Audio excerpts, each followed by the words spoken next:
Christine tended to tone down her pain. She knew expressing too much would have her come across as bitter or risk her place in the family, so she smiled instead and moved on. But the longer she maintained the act, the more she lost touch with herself. Who was Christine? Deep down, was she the chatty mom who always kept things positive? Or was she the quietly shattering woman on the inside? Christine confesses that as time passed, she couldn't remember anymore. Acting became second nature. And this is the tragic part, even Christine admits she began to forget who she really was, because she was always pretending to be the Christine everybody else wanted her to be. The memoir provides us with glimpses of how isolated that secret life became. Christine writes about nights when Kody was spending time with another wife, and she sat alone, sometimes children sleeping, sometimes in the silence of her own mind. Those were the times that her hidden self emerged, the part brimming with questions. Am I enough? Do I count? Does he ever see me? She wished she could tell, but every time she reminded herself of the larger picture. If she broke the illusion too early, the family might fall apart, and so she kept her words bottled up, her truth reserved for the pages of the book she would eventually write.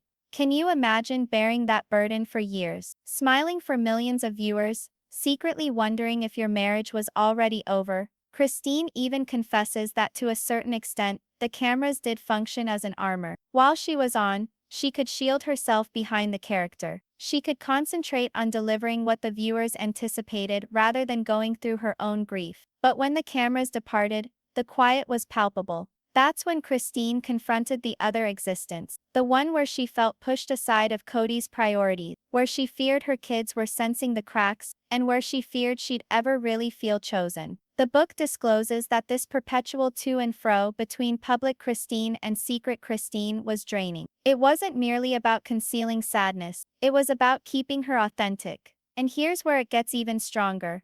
Christine says pretending became so second nature. She sometimes duped herself into thinking the performance was real. She states this time was spent in a state of haze. She acted so well that sometimes she nearly fooled herself too. Perhaps it wasn't quite so bad as it seemed. Perhaps if she just kept smiling, things would get better. But down inside, she realized the truth.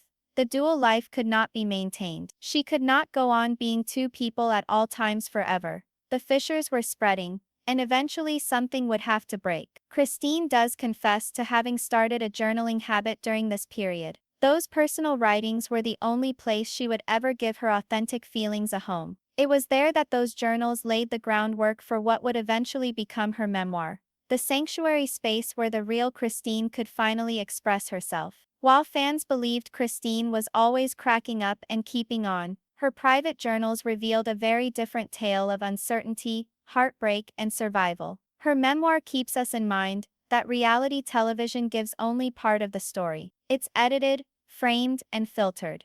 But Christine's life was never what we saw on television. The private life that she lived was much more complicated, much more painful, and much more human. Living two lives came at a cost. It strained her marriage, weighed down her spirit, and left her questioning her worth. But it also gave her the strength to one day break free. Because when you've hidden your truth for that long, the act of finally telling it can be the most liberating thing of all. Closing hook approx. 14 minutes mark. And that's where Christine's journey turned strong, because when she quit living two lives she found a bravery she never realized she possessed. Each human being has a breaking point. And when Christine Brown reached hers, it not only altered her existence, it rocked the whole Sister Wives universe to its foundation. Now picture this for a second. You spend almost 3 decades sharing your husband with 3 other women. You smile on camera, you cook for the children, you attempt to maintain harmony in a family spread across several houses. To the outside world they perceive you as being strong,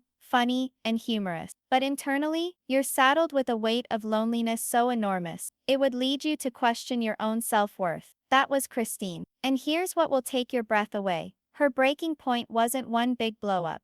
No, it was a slow drips of water, chipping away at her spirit year by year, until suddenly she realized she was dry. The Christine we saw on TV wasn't the Christine in life. And when she reached her breaking point, she didn't merely disappear quietly. She made a decision that would reshape her future. and compel Kody and the rest of the family to confront the truth they had been denying. So what specifically compelled Christine from silent tolerance to audacious autonomy? Let's revisit and search out the years of suffering, disregard, and revelation that culminated in the day she uttered, "Enough." Christine's memoir doesn't sugarcoat the difficulty. She says she battled a secret war inside herself for years. To the outside world, she was the peacemaker, the homemaker, the supportive wife with a sense of humor, who lightened the mood. But at home she was underwater. She acknowledges that among her deepest wounds was the realization that she was no longer visible to Kody. In those early years, she trusted their connection. Perhaps not the same sort of flames of passion Kody appeared to have with other wives, but something consistent and optimistic nonetheless. But as the years went by, Christine began to see the imbalance. Kody's focus was drifting, and it wasn't subtle. Christine talks about times she would attempt to speak with him concerning her emotions, to be respected, to be assured, to feel like she did count, but she would feel brushed aside instead. His presence became skinnier in her life, and each little rejection eroded her self-confidence. And here's the heartbreaking truth. Sometimes the loudest silence is when the person you love stops looking at you like you matter. Perhaps the most sorrowful chapter in Christine's saga is that of Robin, Kody's fourth wife. When Robin became part of the family, Christine saw it as another sisterly relationship, someone to get the privileges and the responsibilities of plural marriage. Reality was not so kind. Christine exposes that Kody's focus towards Robin was spotlight-like, bright, all-consuming, and undeniable. He wasn't keeping it on the down low. Actually, it almost appeared as though he wanted the world to know where his heart stood.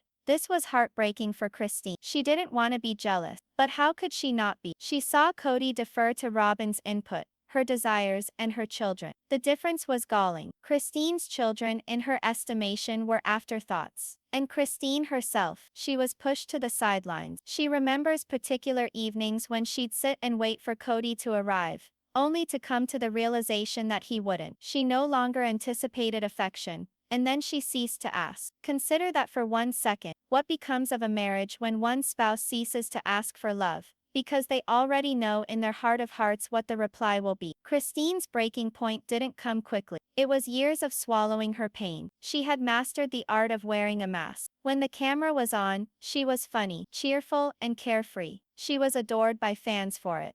But beneath all that, she was crumbling. In her book, she relates to us many times when she felt like screaming, crying, or yelling for justice. But no, she bit her tongue. Why? Because she figured that standing up too quickly would destroy the family. She bore the responsibility of holding things together, even when her own heart was breaking. Christine confesses that she lost herself along the way. She no longer recognized the woman looking back at her from the mirror. Who was she? A wife? A mother? A supporting character in her own story? She wasn't certain. And that's the harmful thing about acting. After a while, the performance becomes so believable, even you lose sight of who you truly are. As time progressed, Christine's patience was wearing thin. She outlines dramatic moments in which she couldn't maintain her silence anymore. One such instance was when Kody started openly discussing his intimacy issues with her. Christine was devastated. To have the man she'd given her life to question their union so candidly, it felt like a dagger. She knew their marriage was falling apart, but to hear it voiced out loud was an agony she couldn't so easily hide. Her kids also began to sense the tension. Christine remembers times when her children would ask why their dad wasn't home more often, and she couldn't respond. That guilt consumed. She wanted her kids to have a happy, cohesive family. They were instead witnessing her angst. And that's where Christine's tale becomes universal. Because how many of us have remained quiet, hurting in a relationship, just to spare the people we love? Christine's memoir vividly describes the moment when she knew she couldn't continue. It wasn't one big blowout, but a series of tiny heartbreaks that escalated into an avalanche. She knew that remaining was no longer an act of love. It was an act of self-destruction. And for the first time, she envisioned what life might be like outside of Kody's shadow. Christine says this realness was frightening, but liberating. She was aware that leaving wouldn't be simple. In Sursparshid, it involved giving up decades of shared experience, enduring judgment by fans and family. And here's the turning point. Christine stopped asking, "What will happen if I leave?" and began asking, "What will happen if I stay?" and that changed everything. The turning point was not the end of Christine's saga. It was the start of her independence. When she finally let Kody know she was through, the ripple effect shook up the whole Brown family. Fans who had been watching for years couldn't believe it, but Christine wasn't turning back. She chose herself, and through doing so, she had millions of women who were watching learn that it's never too late to leave something that no longer works for you. Her breaking point didn't break her, it freed her. And maybe that's the most powerful lesson of all. Sometimes the very moment you think you're breaking is the moment you're finally becoming whole. Imagine this: you've been carrying a suitcase for over a decade. But rather than garments, that suitcase is packed with secrets, shame, and unspoken anguish. Each day you lug it around, smiling at the cameras, agreeing politely to family chat, acting like everything is okay. But really, that suitcase is growing heavier and heavier, weighing you down from the inside out. Now, consider what it is like to finally lay that suitcase down, to turn it loose, let the world witness what you've been keeping hidden, and in doing so, at last be free. That is just what Christine Brown has done with her memoir, and the authority of that decision is one that not only transformed her life, but one which could transform your life also. Because, here's the thing, when you muster up enough courage to share your story, you don't just set yourself free, you give others permission to do the same. Christine confesses that it wasn't easy writing her memoir. In fact, she calls it one of the scariest things she ever did. For so many years, she'd existed in a world where image was everything. On Sister Wives, she was frequently seen as the fun wife, the good mother, the placateur in a complex family. And although those aspects of herself were true, they weren't the entire picture. Behind closed doors, Christine was burdened with feelings she never let out: anger, disappointment, sadness, and the deep feeling of being neglected. When she then settled to pen her account, these feelings came rushing back. It wasn't about setting out the words, it was about facing years of silence. Here's the thing: writing your truth is like ripping off a bandage. It hurts at first, but eventually that wound begins to finally heal. Christine shares that she had nights where she'd write a chapter, shut down her laptop, and then bawled, not because she was sorry for what she wrote, but because admitting to her secret life hurt. But also it was strong.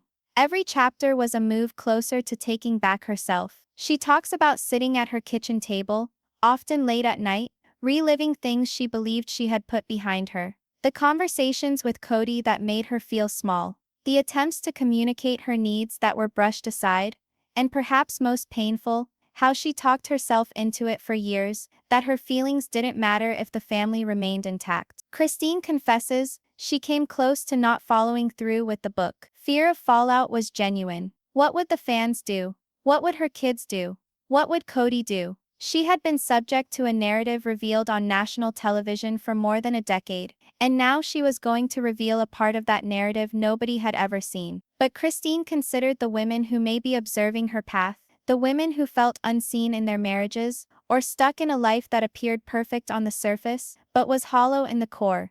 And it gave her strength to think of it. She knew that by claiming her own truth, she could provide those women with something she wished she had known in her own life earlier: evidence that they were not alone, are living around you each and every day, smiling, laughing, and pretending, while on the inside they're disintegrating. Christine wrote this book for them, and so she continued writing. But here's the lovely irony: Christine didn't write only about her suffering. She wrote about her happiness too. Her book features playful, valuable memories that her fans never got the chance to witness. She paints a picture of laughter-filled moments with her kids, evenings when they would all sit around the dinner table in the kitchen, and she would boast about the family she had created. She writes of ridiculous in-jokes, family road trips that became odysseys, and the many times her kids unknowingly gave her strength. What comes through is that Christine never lost her spark. Even in the bleakest moments, she uncovered small wins that kept her going.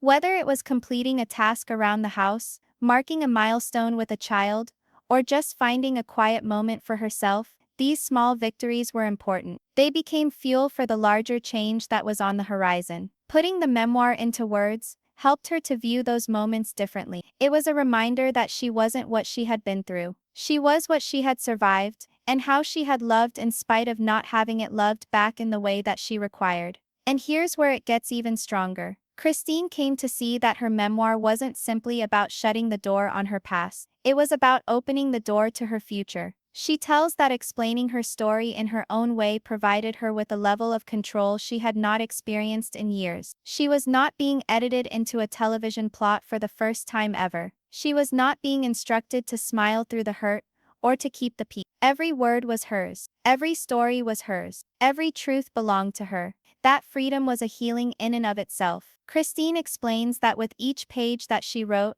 she felt like she was unencumbered, lighter. The suitcase she had been carrying for more than a decade was being unpacked, piece by piece. She also describes how her children reacted. Some of them were initially anxious about the possibility of her sharing so much. But when Christine explained that the book wasn't just about the family, it was about her own journey of rediscovery, they began to understand. She wanted them to know that it's never too late to stand up for yourself, and that no matter how long you've hidden your pain, it's always worth telling the truth. And most of all, perhaps, Christine's book is full of hope. She doesn't hesitate to talk about the heartbreak, but she also refuses to give the heartbreak the last say. Instead, she finishes each chapter on a note that tells us healing is possible, joy is possible, and love, true, unconditional love, is possible. Christine's story proves something we all need to hear. It's never too late to rewrite your ending. By the time readers are done with her memoir,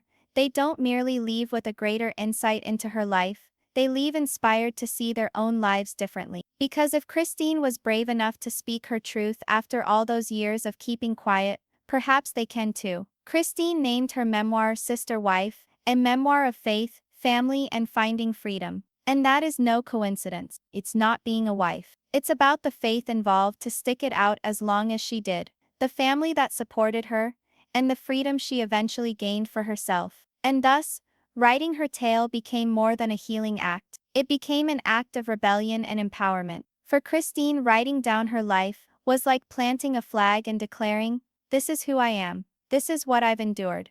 And this is where I'm headed next." So here's the lesson Christine leaves us with: don't be afraid to tell your story. Because your story could be the light that guides someone else out of the dark. That's what Christine has given us. Not just a memoir, but a map. A reminder that no matter how long you've been carrying your pain, it's never too late to set it down, to choose yourself, and to finally write the rest of your story. Now here's the part that makes you smile. Christine didn't just walk away from the pain, she walked straight into a brand new life. Imagine this: you've spent years in the shadows, hiding the most fragile parts of yourself, living in a house full of people, but feeling utterly alone. Then one day, you choose light instead of darkness. You choose joy instead of heartbreak. And you pick a future that resembles nothing about your past. That is precisely what Christine Brown did.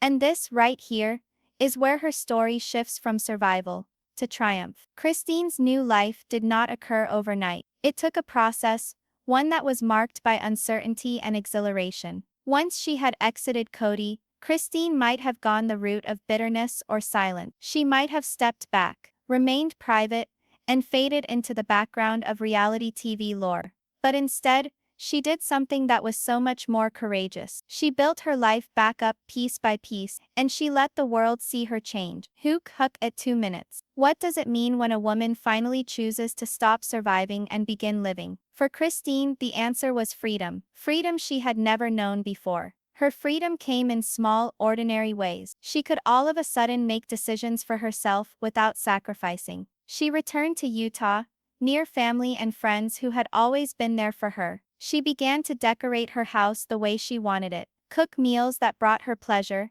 and schedule her days based on delight rather than stress. These might seem like tiny things, but for Christine, they were colossal. Because for the first time in decades, her decisions were actually hers. Christine started to share all this happiness with her followers on social media. Her updates weren't filled with drama anymore. They were filled with life. Cooking bits, time spent with her children, goofy videos, road trips. They introduced a Christine who was carefree, lighter, and unapologetically herself. Fans took notice. Fans applauded. After all those years of seeing her blue, it was as if they were witnessing a flower come alive after a long cold winter. And then there was the most unexpected installment: love. Most people didn't see it coming, But love found Christine when she least expected it. David Woolley walked into Christine's life quietly, but soon became a stabilizing influence and a joy. He was not part of a complex family situation. He was not a man torn between two homes. He was hers, and she was his. Christine used the term soulmate to describe David, a term that was so meaningful after all those years of being made to feel invisible by her marriage to Kody. The two of them started posting snaps of their relationship, road trips, intimate nights in mixed family gathering. Fans could not have enough. More and more people said it felt like seeing Christine win back, not just her happiness but her heart.